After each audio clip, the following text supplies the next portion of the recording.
क्या आपको पता है नासा जैसे साइंटिफिक इंस्टीट्यूशंस भी भगवत गीता की बात मानते हैं। एक तरफ जहां दुनिया भर में कई लोग भगवत गीता को आध्यात्मिक ज्ञान कहते हैं, वहीं नासा इसमें छिपे साइंटिफिक सिद्धांतों को तलाश रहा है, ऐसे सिद्धांत जो मॉडर्न साइंस को आज तक समझ नहीं आए। तो क्या सच में भगवत गीता नासा के रिसर्चर्स का आधार बन रहा है? क्या नासा ने वैदिक ज्ञान को मान लिया है? क्या नासा के वैज्ञानिक भगवत गीता के ज्ञान को समझ रहे हैं? आज हम आपको दिखाएंगे कैसे नासा और वेदों का कनेक्शन दुनिया के सामने आ रहा है। बस वीडियो के आखिर तक बने रहें और चैनल से पहली बार जुड़े हैं तो सब्सक्राइब करके बेल आइकन जरूर प्रेस कर लें। श्री कृष्ण द्वारा रचित श्रीमद् भगवत गीता हिंदुओं का एक प्रसिद्ध और पवित्र धर्म ग्रंथ है। यूं तो भगवत गीता को ताकत, इसमें छिपे रहस्यों, बातों को हर हिंदू समझता है, लेकिन फिर भी श्री कृष्ण और अर्जुन के संवाद को दिखाने वाले इस ग्रंथ को सिर्फ एक किताब और आध्यात्मिक ज्ञान माना जाता है। हैरानगी की बात तो यह है कि इनमें ज्यादातर लोग हमारे भारत में भी हैं, लेकिन शायद उन्हें यह नहीं पता कि भगवत गीता सिर्फ एक धार्मिक ग्रंथ नहीं बल्कि मॉडर्न साइंस से जुड़े कई ऐसे सवालों का जवाब भी है जिन्हें तलाशने के लिए आज भी साइंटिस्ट दिन रात एक कर रहे हैं। अब तो नासा ने भी इसमें छिपे क्वांटम सिद्धांत को मान लिया है। जी हाँ, नासा यानी national aeronautics and space administration, जो संयुक्त राज्य अमेरिका की एक स्पेस एजेंसी है और स्पेस एक्सप्लोरेशन, स्पेस टेक्नोलॉजी, अर्थ स्पेस साइंस और एरोनॉटिकल रिसर्च की फील्ड में काम करती है। नासा को 1958 में स्थापित किया गया और आज ये दुनिया की सबसे बड़ी स्पेस एजेंसी मानी जाती है, जिनसे अब तक Apollo mission, space shuttle, international space station, Artemis जैसे कई प्रोग्राम स्पेस में भेजे गए हैं और इंसानों को भी चांद पर भेजने का काम किया है। नासा जो सिर्फ साइंटिफिक चीजों पर यकीन करती है, जिसका अध्यात्म से दूर दूर तक कोई नाता नहीं है, अब वही नासा सनातन धर्म, वैदिक और भगवत गीता के ज्ञान को समझ रही है और अपनी रिसर्च में इन्हें जगह भी दे रही है। भगवत गीता के 18 अध्यायों में टोटल 700 श्लोक हैं और इनमें से कई श्लोक अनंत ब्रह्मांड का उल्लेख करते हैं। हाँ, ये सीधे तौर पर नहीं है, लेकिन ब्रह्मांड के चक्र, सृजन और विनाश के रूप में अनंत ब्रह्मांड का जिक्र भगवत गीता में किया गया है और यही वो थियरी है जिसे नासा अपनी मल्टीवर्स थियरी में प्रूव कर रहा है। नासा की इस थियरी में बेसिकली ये बताया गया है कि हमारे ब्रह्मांड के अलावा कई और ब्रह्मांड भी मौजूद हो सकते हैं, जिनमें फिजिक्स के नियम और संरचनाएं अलग हो सकती हैं। सीधे शब्दों में कहें तो नासा मल्टीवर्स थियरी का मतलब है कई ब्रह्मांड या समानांतर ब्रह्मांड, और ये वही कॉन्सेप्ट है जिसे भगवत गीता में सालों पहले बता दिया गया है। भगवत गीता में श्री कृष्ण कहते हैं कि ये ब्रह्मांड एक मायाजाल या मैट्रिक्स है और कई ऐसे ब्रह्मांड है जिनके अलग अलग नियम हैं।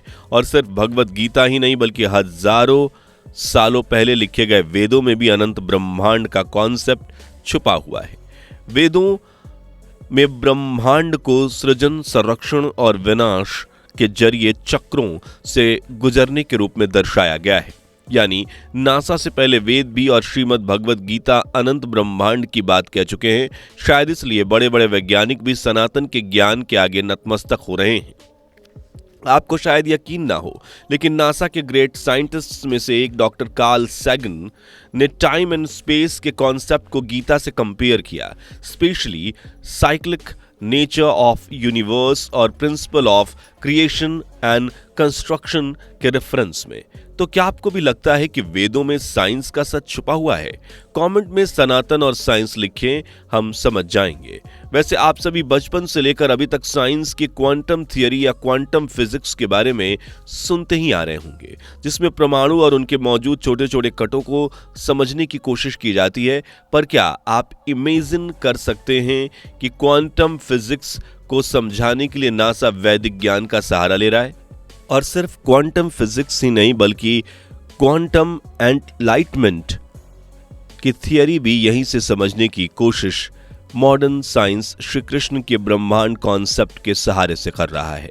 असल में क्वांटम एनलाइटमेंट का मतलब होता है एक ऐसी घटना जहां दो या दो से ज्यादा कण एक दूसरे से जुड़े होते हैं या एक कण की पोजीशन दूसरे के पोजीशन के बराबर ही समझी जाती है, फिर चाहे उनमें कितनी ही दूरी क्यों ना हो। अब यही अगर हम भगवत गीता के ब्रह्मांड एकता कॉन्सेप्ट को समझे तो यह कॉन्सेप्ट कहता है कि यूनिवर्स में सब कुछ एक दूसरे से जुड़ा हुआ है, जिसमें तारे, आकाश गंगाएं तथा यहाँ तक कि हम इंसान भी शामिल हैं। यानी कि हर तरह से ब्रह्मांड एकता भी क्वांटम एनलाइटमेंट को ही रिप्रेजेंट करता है।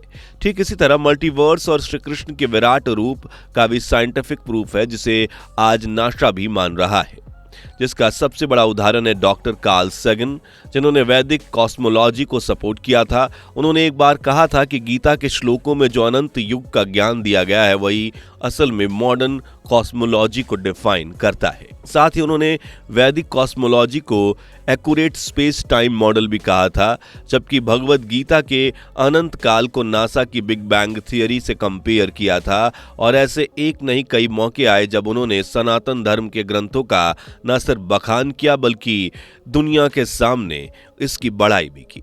इसलिए माना जाता है कि डॉक्टर कार्ल ने वैदिक ज्ञान को स्वीकार कर लिया था। हालांकि इस पर आपकी राय क्या है, कमेंट में गीता और साइंस लिखकर बताएं।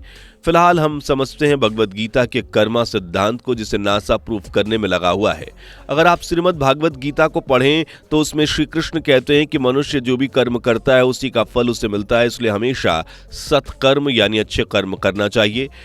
कुछ ऐसी डेफिनेशन नासा के साइंटिस्ट द्वारा quantum law of cause and effect में भी देखने को मिलती है। इसलिए गीता के कर्मा कॉन्सेप्ट और नासा की quantum law of cause and effect को अक्सर कंपेयर किया जाता है। नासा के वैज्ञानिक ये भी मानते हैं कि जो बातें आज वो दुनिया के सामने सिद्ध कर रहे हैं, सनातन धर्म ग्रंथों में सदियों पहले ही सिद्ध कर दिया गया था। यकीन न आए तो मॉडर्न साइंस की स्ट्रिंग थियरी को खोल कर देख लीजिए, जिसे मॉडर्न फिजिक्स का सबसे बड़ा मॉडल माना जाता है और आज मॉडर्न साइंस की सबसे बड़ी उपलब्धियों में से एक है। लेकिन आपको जानकर हैरानी होगी कि स्ट्रिंग थियरी का कॉन्सेप्ट सबसे पहले वेदों में वर्णित किया गया था। जी हाँ, वेद जिन्हें 1500 से 500 ईसा पूर्व के बीच लिखा गया, यानी आज से हजारों साल पहले, और इन्हें लिखने वाले कोई महान वैज्ञानिक नहीं बल्कि हिंदू धर्म से जुड़े महान ऋषि मुनि थे, जिन्होंने बिना किसी खास इक्विपमेंट्स के न सिर्फ ब्रह्मांड से जुड़ा ज्ञान हासिल किया बल्कि उसे आने वाली पीढ़ियों तक पहुंचाने के लिए वेद में उकेर दिया। वेदों में भी सबसे प्राचीन है ऋग्वेद, जिसमें 10 मंडल, 1028 सूक्त और 10,600 श्लोक हैं, जिनमें से एक में ब्रह्मांड को चक्रीय और गतिशील बताया गया है, जो डायरेक्ट नहीं है लेकिन इनडायरेक्टली ब्रह्मांड की तरंगों को रिप्रेजेंट करता है, यानी मॉडर्न फिजिक्स की स्ट्रिंग थियरी को रिप्रेजेंट करता है। और खास बात यह है कि भारत में भले ही वेद, गीता और दूसरे सनातन ग्रंथों में छुपे इस ज्ञान को कोई एक्सप्लोर ना कर सके, लेकिन नासा के वैज्ञानिक इस सनातन धर्म में दर्ज इन थियरीज को न सिर्फ एक्सप्लोर कर रहे हैं बल्कि अपने कॉन्सेप्ट्स के साथ कंपेयर भी कर रहे हैं, ताकि उनकी रिसर्च और गहरी हो सके। जो वैदिक ज्ञान लोगों को मिलना चाहिए वो उन तक पहुंच सके। नासा के वैज्ञानिक भगवत गीता और वेदों को मॉडर्न फिजिक्स के लिए बिल्कुल किसी रोड मैप की तरह मानते हैं और नासा के जो मल्टीवर्स रिसर्च के पेपर्स हैं उनमें भी वैदिक कॉस्मोलॉजी का यूज किया गया है, इवन आज भी हो रहा है। नासा से जुड़े कई वैज्ञानिक हैं जो वैदिक खगोल शास्त्र के सिद्धांतों और आधुनिक खगोल भौतिक के बीच समानता ढूंढने की कोशिश कर रहे हैं। इन्हें कंपेयर कर रहे हैं, जैसे कि ब्रह्मांड की उत्पत्ति, इसका विस्तार और इसकी संरचनाएं कैसे हुई। ऐसी कई थियरीज से रिलेटेड नासा के रिसर्च पेपर्स में वैदिक कॉस्मोलॉजी भी देखने को मिलती है। इवन कुछ रिसर्च तो ऋग्वेद में वर्णित देवताओं और राक्षसों को भी खगोलीय पिंड या नक्षत्रों से जोड़कर देखते हैं।